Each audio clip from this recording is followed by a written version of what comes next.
Ήδη από τη Δευτέρα 17 Σεπτεμβρίου ξεκίνησαν οι εκδηλώσεις της Εβδομάδας Τοπικής Ιστορίας και Πολιτισμού 2012.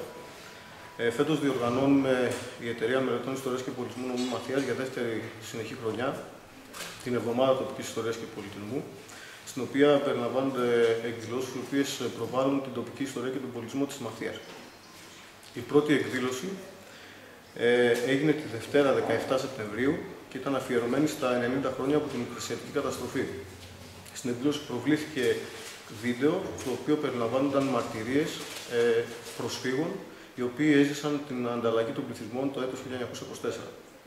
Οι εκδηλώσεις συνεχίζονται σήμερα Τετάρτη με ένα εκπαιδευτικό πρόγραμμα, το οποίο σχετίζεται με την απελευθέρωση της Βέρειας.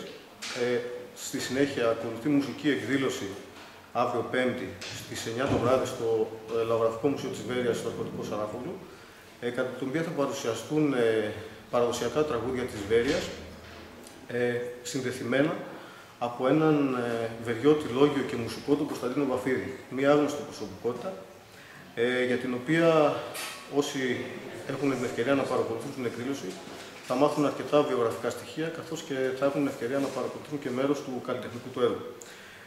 Η εβδομάδα η φετινή θα κλείσει με την επιστημονική ημερίδα, η οποία θα πραγματοποιηθεί την Παρασκευή 21 και το Σάββατο 22 Σεπτεμβρίου. Μιλάμε για τη Βέρεια του 20ου αιώνα, για το χρονικό διάστημα 1910-1925.